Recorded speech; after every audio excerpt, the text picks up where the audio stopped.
In the AWS Developers Podcast, today we're talking about the ability to send event or to call API across VPCs.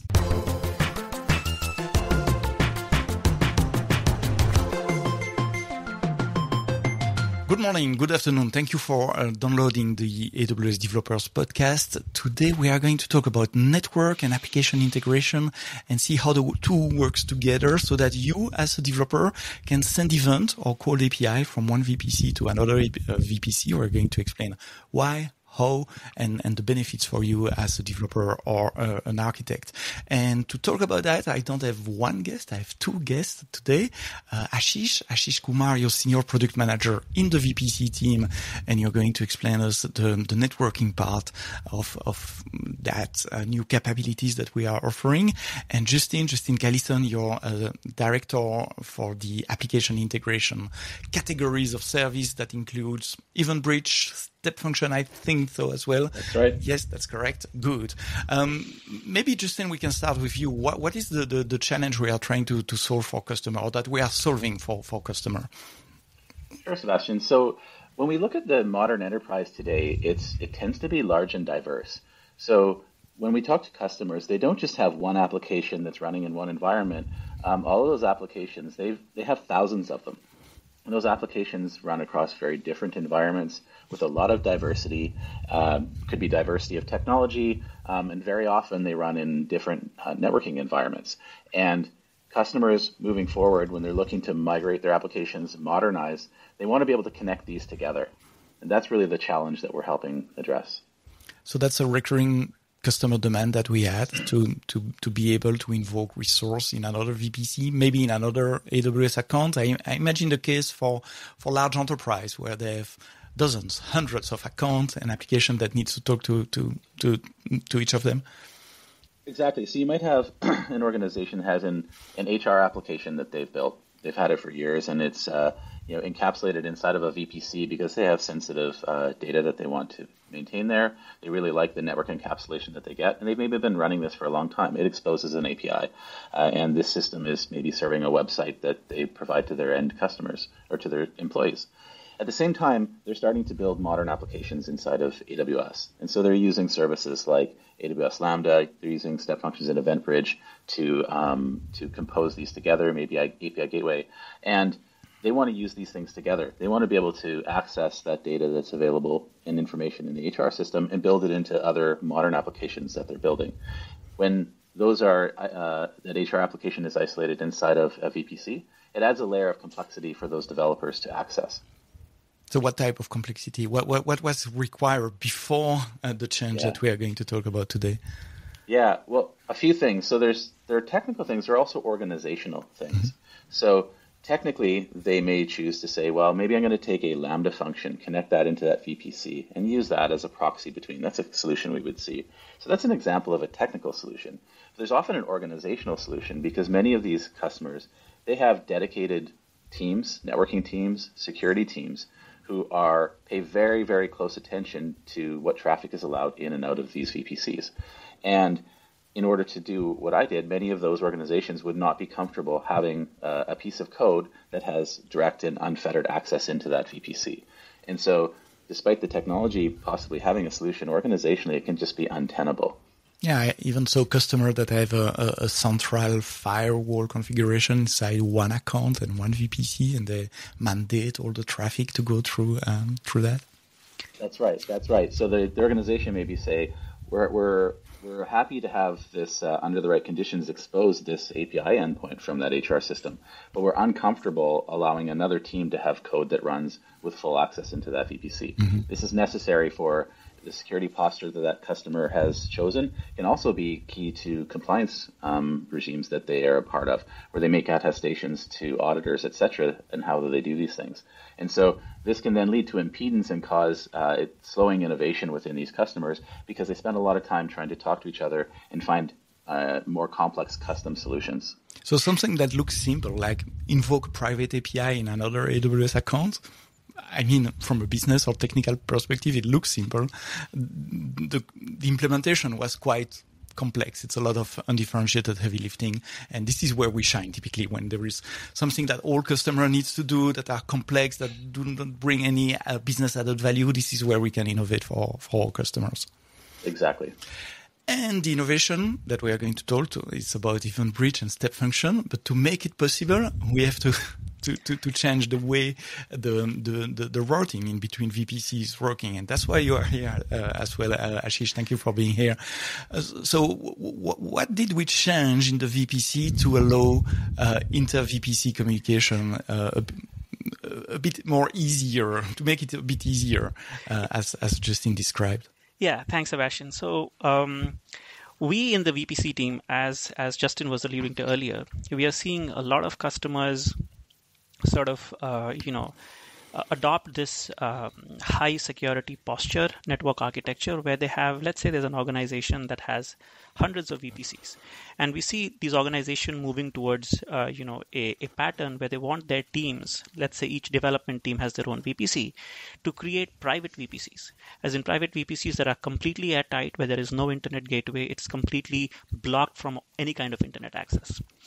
And so now once we are in this world of private VPCs, then the problem arises that how does an application in one particular VPC talk to a resource that is in another VPC, and when both of these VPCs don't have any internet access. Now the resources that we are talking about here can be something like a database, an RDS database, or it can be simply an EC2 instance. That makes a lot of sense. I interrupt you, but Sure. we might have an application talking to a database. It's two different teams. They are in separate accounts, different VPC. And that's super hard to solve today. Or that was super hard to solve. And not just two different teams within the same organization. Sometimes it's very much possible that you have, let's say, an ISV that is providing some sort of an analytics service that needs to access a data source that is owned by their customer. So it's like two different VPCs in two different accounts in two different organizations that need to talk to each other. And now we have the situation where, let's say a database can have a lot of sensitive information, right? People have that database inside a network with other applications. Now, if I have a database inside a VPC that has a lot of other things, I want to expose it to, let's say, somebody else. I don't want that somebody else to have access to everything that's within my VPC. I only want them to expose, I only want to expose to them a particular database or, for example, a particular application in my VPC. So that is where this new technology that we launched called Cross VPC Resource Access comes into play, where you are sitting in VPC A and you want to access a particular database or a particular application or a particular EC2 instance that's sitting in VPC B that could be in a different organization than yours. And you want to do that in a private manner without going over the internet gateway in your VPC or without going over the internet gateway in their VPC. So that it's a bit like a private link to access S3, for example, but open to customer application, to database or application. It's the same concept? Yes, absolutely. So glad that you talked about private link. So this new capability is actually a functionality between two services within Amazon VPC. It is a functionality within Amazon VPC Lattice, and it is a functionality within AWS Private Link. So both of these are two sister services. They do kind of like very similar things, where Private Link lets you privately access a service in another VPC, and VPC Lattice allows you to stitch together a lot of different services spread across different VPCs. So what happened was, we were asked by customers that, hey, we love the private link model, we love the lattice model, but the private link model does not allow me to access resources. I have to put resources behind load balancers in order to, access them over private link. Similarly, in VPC Lattice, I love that VPC Lattice allows me to stitch together multiple microservices that are spread across multiple VPCs. But I would love it if you would also allow me to access resources, where along with my microservices, I can also attach resources. So that is how this idea came into being, and we developed this functionality where you can create a resource, or rather you can represent a resource by what is called a resource configuration, which I'm sure we'll speak about more later, and then you can access that either via Lattice or via AWS Private Link. So that's a good segue to my next question: is how does it work? If I'm in front of the VPC console, what are the elements of configuration I need to do or to use to actually create that connection between two VPCs? Yeah. So in this model, we have two sort of VPCs in question, right? There is one, what's called the provider VPC, the one that has the resource, and there is one that's called the consumer VPC that has the client, right? So as a owner of a resource, what you need to do is that in your provider VPC, you need to first create what's called a resource gateway.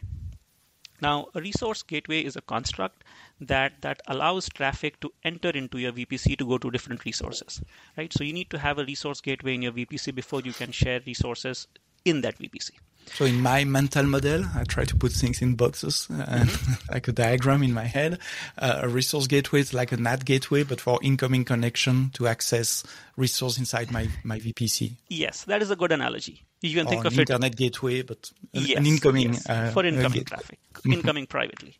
So that is so you need to have a resource gateway, and just like your internet gateway or NAT gateway analogy, you don't need to have multiple resource gateways, or you don't need to have a resource gateway each time you share a resource. You just need one resource gateway for your entire VPC. For the entire VPC. Correct. And that's a one-time setup. One-time setup, yeah. That I can add at any time to an existing VPC. Correct. I don't need to create it at the same time as the VPC. Correct. So resource gateway is like the door to enter into my VPC. Yes. How do we secure connection there? It's like an IAM policy or So you actually secure keep in mind, anything that comes through the resource gateway is all coming privately, right? It's not coming through the internet. Now, the way you secure the way you control who can access your resources, that is a configuration that you do on the resource configuration itself. Okay. Right. So now that brings us to what is the resource configuration, right? So the resource configuration okay. Maybe you can cut this part off, right? No problem. Yeah. So the resource configuration is essentially a logical entity that represents the resource that you want to share. I want to share, like share my database, my application running on EC2, right. or maybe a Lambda function or something like that. Right. So in the resource configuration, you can identify your resource in one of three different ways. You can identify it by its IP address. So for example, if you have an EC2 instance sitting in your VPC, you can simply provide the IP address of the EC2 instance. There is something that tells me that's probably not the best way to do. I mean, IP address can change with autoscaling and blah, blah, blah. Exactly. Okay. But it's there. You're absolutely right. Yeah. So that is why we have the second option, which is the domain name option. If you have, a FQDN that points to an IP address, it could represent an application, a load balancer, then you simply use the FQDN of the application. And the third thing is that we have a native support of RDS. So you can provide an ARN of an RDS database, and we simply know what is it that the resource is that you want to share. So we do the plumbing under the scenes. So for database, it's very easy. You just need to be the ARN of the RDS database, and then we do the rest. Okay.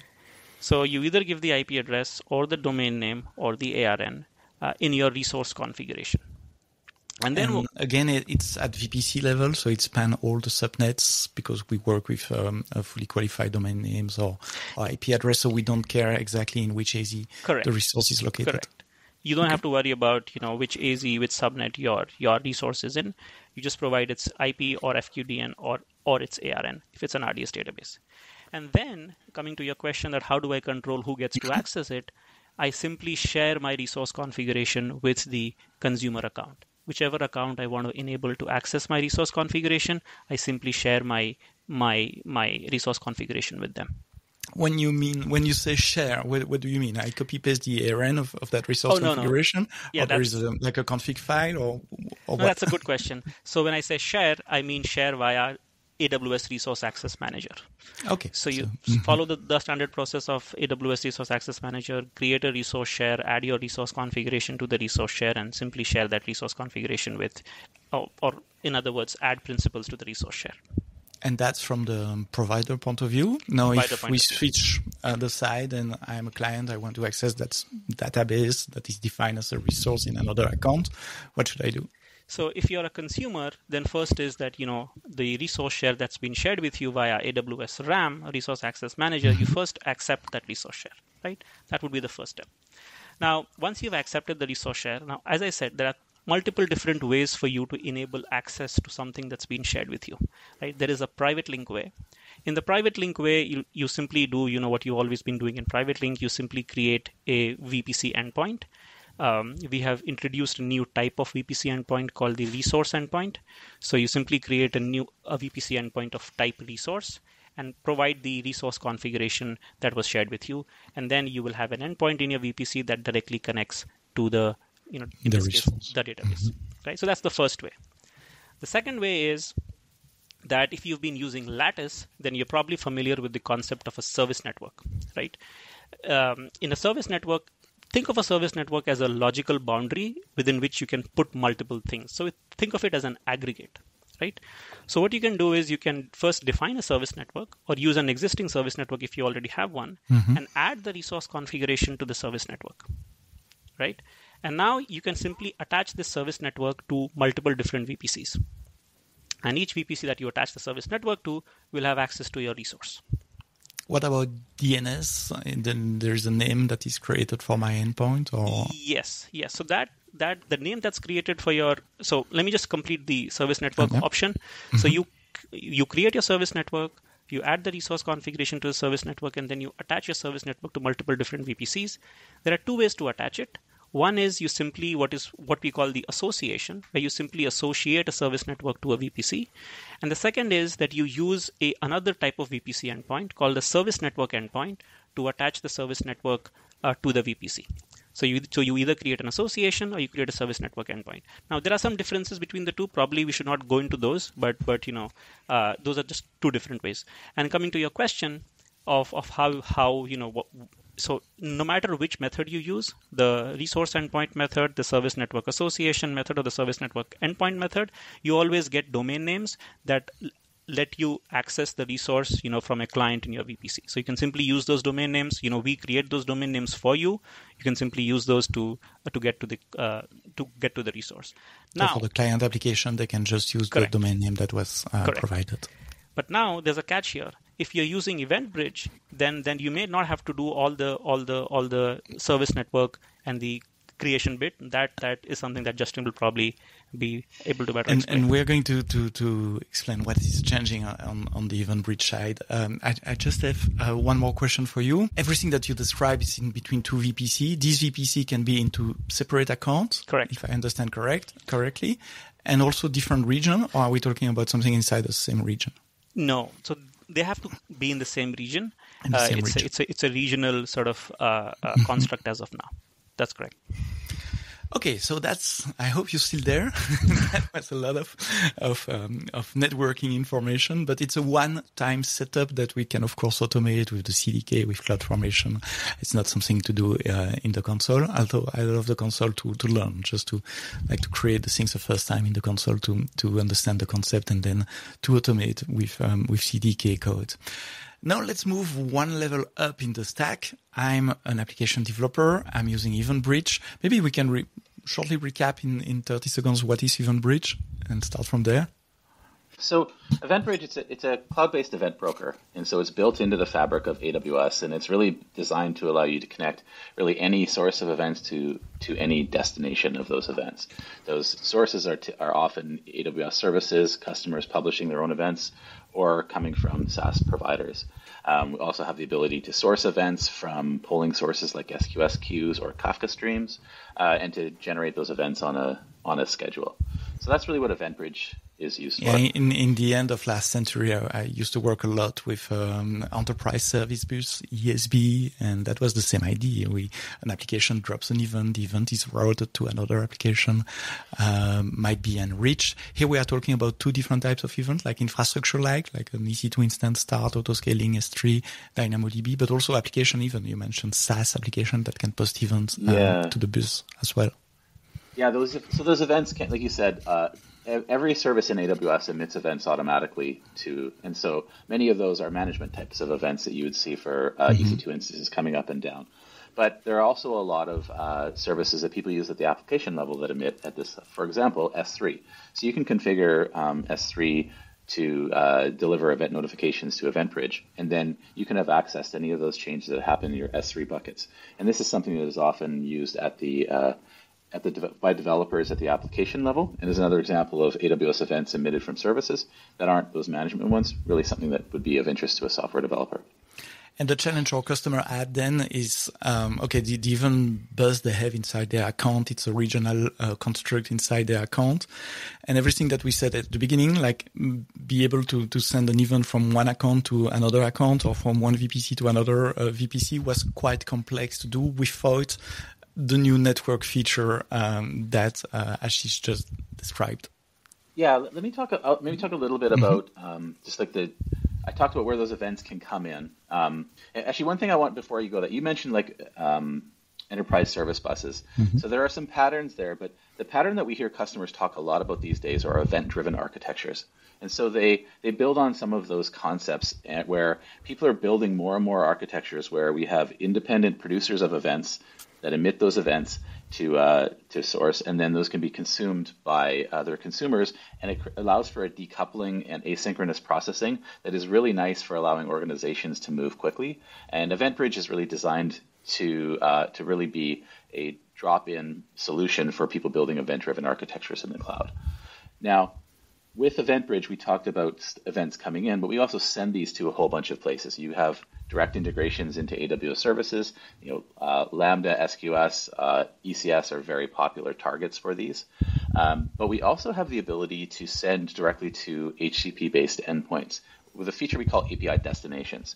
And so when we first launched this, was really a lot about people wanting to do the integrations with those SaaS providers. So maybe you have an application that's out there running on the internet, and you want to be able to say, when an event happens in your account, maybe you want to make a call out to this and deliver those to this service, source events back through one of our SaaS integrations. And so this feature has become popular for doing those things and not having to have code in order to do all of these interactions. I'm maybe then going to talk now a little bit about Step Functions as well. So this is another service in my portfolio, which we also use for integration purposes. But unlike it fits in with event-driven architectures, but it really helps customers when you have these multi-step processes that you want to orchestrate. One thing happens, if there's a failure, then go do something else. When this completes successfully, do something in addition, parallelize, etc. And also, Step Functions integrates with every AWS service directly. And a while back, we added the same ability for it to call out to API destinations, endpoints, HTTP-based endpoints. And when we did this, what we found was customers were looking to use these services very often together. And so we've noticed in the past, customers have told us, please stop building the same functionality in many different services. It just allows me, they're all a little bit different. They're all inconsistent. Just like try to avoid that pain for me. And so when we did that, we actually built the capability of Step Functions to call public endpoints along with the capability we have with EventBridge. And so now you can configure it in one place and use it in both services. And so that has worked really, really well. But at that point, we had a lot of customers saying, this is great, but I have applications that I've built that I've got sitting inside of a VPC. I want to be able to use this with them, but I don't want to expose those to the public networks. I talk to my compliance folks. They're just like, that's too risky. I don't want to do it. It's too much paperwork. Just constitutes a true security risk.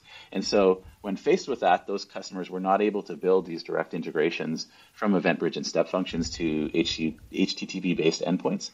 And they had to go back to these other places. And so that's really what brought us together. And those customers are saying, I want this to work for these services that are inside of my VPCs. So when we were looking at this problem and we were talking to our customers and saying, okay, how should this work?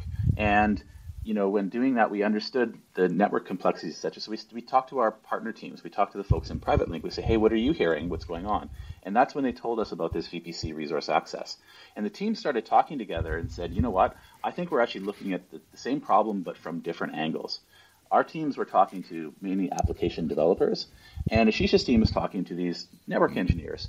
And interesting thing is, we're very customer obsessed at AWS, but oftentimes within a customer, they're diverse as well, and you can talk to different people. And what we realized is that, really, we were talking about two sides of the same coin. And so when we identified that, we said, well, let's dig deeper and see, is this something that we have distinct needs for customers, or does this align? And through that collaboration, we found that really we wanted to do this together. And so just as I talked about EventBridge and Step Functions working together to call out to public endpoints, we decided to partner with the Private Link folks and Lattice folks to deliver our integration with what they were building. And it happened just by chance? I mean, the VPC team was working on that because you hear similar feedback from customer, or did you build these functionalities inside the VPC because of the need from EventBridge and Step Function? So it was actually, I would say, two parallel tracks that sort of met along the way. The feedback that we were hearing from customers was a lot around databases where they had data stored in one location and multiple different parties needed access to the data. And as and when we began to explore this more, we just happened to sort of realize that this could not be limited just to data, but also to applications. And that's how Justin's team and our team began to speak to each other. And then we realized that no, it's a much bigger problem for applications than we think it is. And this is actually a very, very, very common request that their organization was getting. And that's how we decided to collaborate. Yeah, the way I'd put it is both teams were hearing that similar feedback maybe from different folks, and then our product managers they're very customer obsessed, but then they also try to look at what's happening more broadly across AWS. And so some of our product managers said, let's reach out to these teams, let's find out what's going on, because we hear from customers, we want you to keep this simple, don't replicate things. And that created this connection, and we realized that there was an opportunity to collaborate. And when we identified that ability to collaborate, what was really, really cool about it is as we worked through the year of building this functionality, we were building it together. These teams were on calls together. They were reviewing each other's designs. And that collaboration, I think, was vital of us, each team providing feedback to the others, so that the services that are primarily interfacing with the developers and the ones that are primarily interfacing with these network engineers can provide the best experience and allow us to make sure they work together to serve both purposes. What's the developer experience on the Step Function / EventBridge side? Sure. So as Ashish said, you in an enterprise, folks would look at these services that they wanted to expose, set up all of the resource gateways, configurations, etc. And then that's a prerequisite. We cannot escape Correct. that. EventBridge console cannot create that for us because it's in another account, and we need people to collaborate.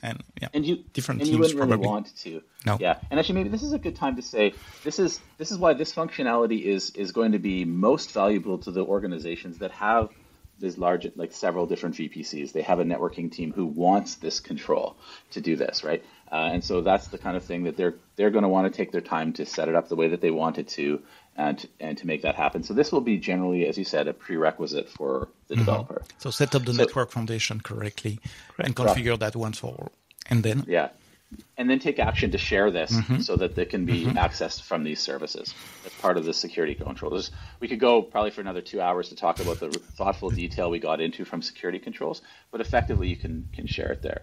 And then at that point, you can use them from within Step Functions and EventBridge. So within EventBridge, there is the concept of a connection. And what a connection is basically like a representation of some other HTTP-based service that you can call. So you can go in with a connection and you say, here's the endpoint that I'm going to be configuring to talk about that. You talk about the authentication that you want to use. Maybe it's using basic auth or an API key, or maybe it's using OAuth in order to authenticate against that target. And so that's how you set it up. And so now with this capability and the right permissions, we can just take this and say that endpoint isn't actually public. It's actually inside of the VPC, and you'll be able to see from what has been shared with you from the VPC resource access. And once that's done, then the way everything works from EventBridge and Step Functions is very, very similar, almost exactly the same as when you were trying to use the public API destinations. So it really simplifies a lot of these things and encapsulates those network challenges. And you can just say, now I want to deliver to this service a stream of events that was public. Now it's private through this capability. Or if I'm in Step Functions, maybe I want to make calls to that HR system to get some data and then go store that into DynamoDB or run a Lambda function with it. It's easy to do and it's seamless.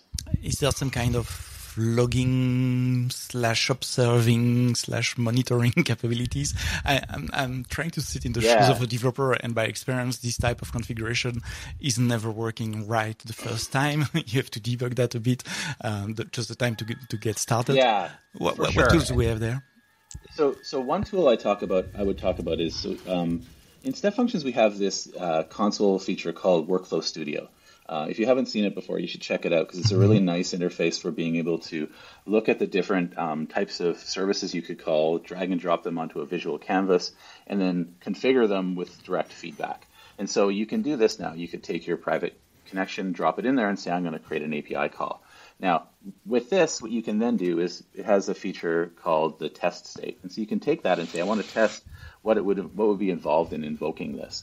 And when you do that, it'll make the invocation and it'll return a result for you. Hopefully you did everything perfect and it comes back just right. But if it doesn't, you can iterate through that, get feedback, and find where you maybe not have had the IAM permissions set up, maybe had made a mistake in some of the configuration of how you're calling the API, and you can iterate through that until you've got it working perfectly. That's actually one of the best ways that you can do in order to sort of troubleshoot any connectivity issues that you might be facing. Another question, and I guess it's a question for both of you, is what is the additional cost or the new cost? What is the pricing structure of this new capability? First from an EventBridge / Step Function point of view, and then probably from a network point of view, where I guess there is like the NAT gateway, like a price per traffic or per hour or something. Maybe start with you, Justin.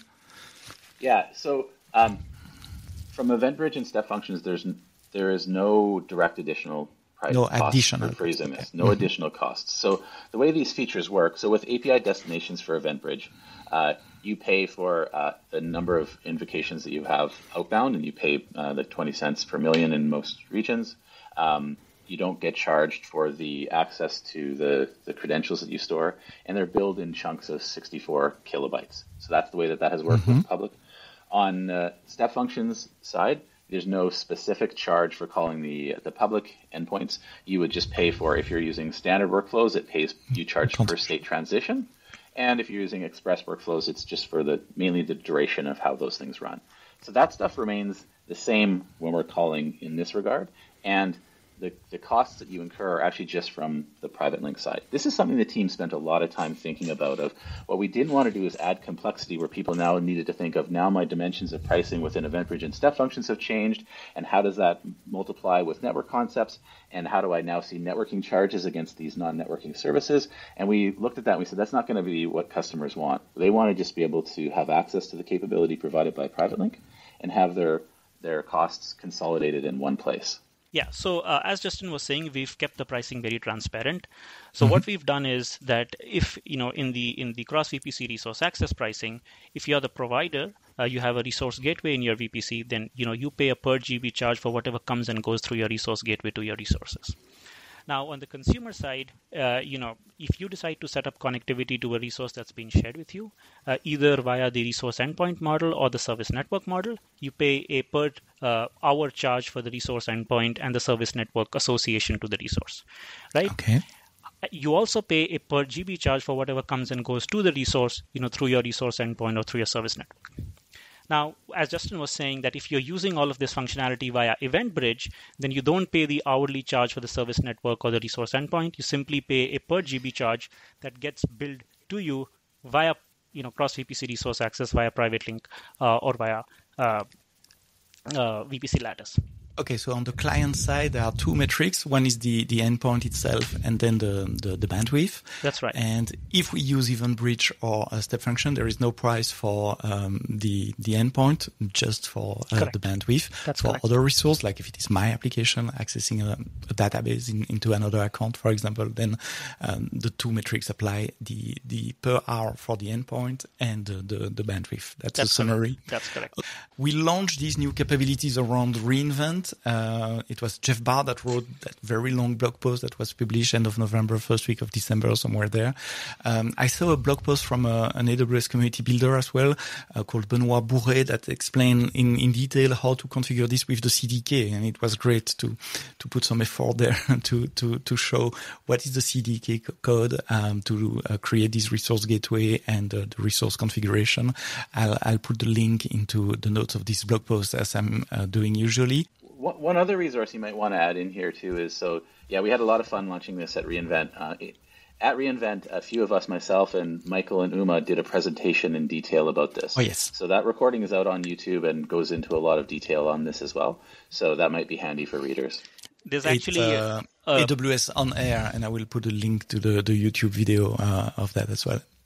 Yeah, I actually did a presentation myself explaining the entire feature, within Private Link and Lattice, on stage at reInvent. Maybe that's another link that you can. I didn't know about that. Send me the link, and Sure. it will be in the podcast application. Yes, all the breakout sessions have been filmed, and they are available on YouTube, and I'll put the link to your session as well.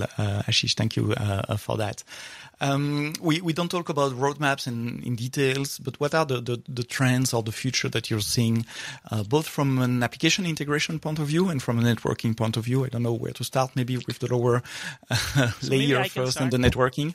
Yeah. So, so by partnering with Justin's team, we've realized that, hey, there are a lot of use cases where, multiple different services need access to resources, to domain names, to applications within, customer VPCs. So now that we've built sort of, this resource gateway and this resource configuration model, and, we've had a successful partnership with the EventBridge and the Step Functions team, we are exploring how, what other AWS services might need access to resources within customer VPCs.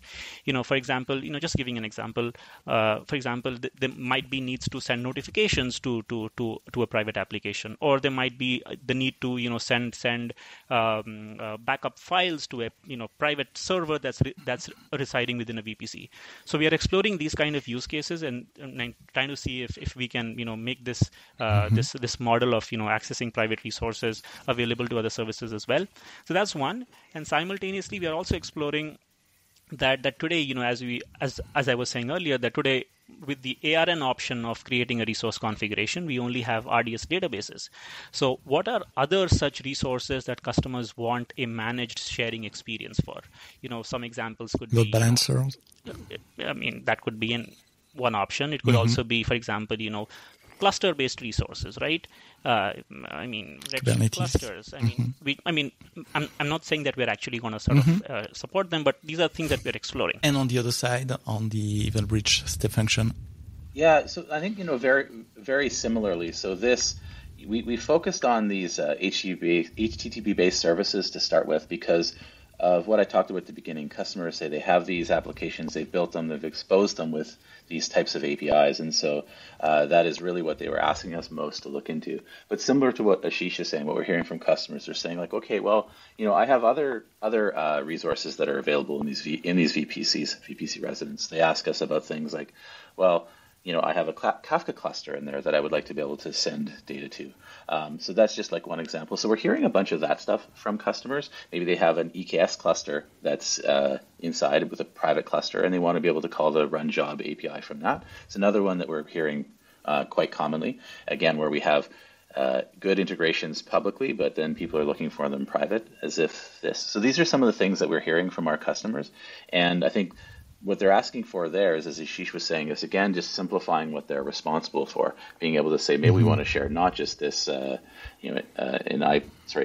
domain name going through there, but they want to get it down to the specific resource. These are some of the things that we're seeing and hearing, and the work that we've done working with these underlying network capabilities that Ashish and team, it sets us up to explore those options further for customers. And I will put the link to the different sessions from reInvent if you want to dive deeper into this type of integration. While you were talking, Justin, I was also thinking about the use case of EventBridge to EventBridge across accounts. Is this something customers are asking? Yeah. Is it possible already today? It's a really good question. So for a long time, EventBridge has had cross accountability. So what you can do is you can have events from an event bus in one account be sent to an event bus in another account. And people will often use this. They oftentimes use it for their security auditing and monitoring scenarios where they maybe have a central security account and they want to pull all of this data in to be able to analyze and react to it. So that's a very common case that we've had with EventBridge for a long time. Also, Step Functions has the ability to make calls across accounts. with EventBridge, you use a resource-based policy to enable it. In Step Functions, you have a way of being able to assume a role in another account and then make a call to any of the services that are supported. So we have some of those abilities already that then build on top of what we talked about here. One other really interesting thing that we just launched, though, is just a few days ago, we launched a capability for EventBridge where event bus in one account can send directly to targets in another account. So you can imagine that maybe you don't want to go through an event bus, and then from the event bus to your SQS queue, you can send directly from one account into an SQS queue in another account. And for customers building these event-driven architectures, a lot of really positive feedback for that launch. Yeah, that will simplify a lot their architecture. Thank you, Ashish, for explaining the network layer of this solution. Justin, to explain the application integration layer of this solution. As I said, all the links are in the notes of this podcast. Thank you, you, for having listened to this episode until the end. See you next week for another episode. But now, go build.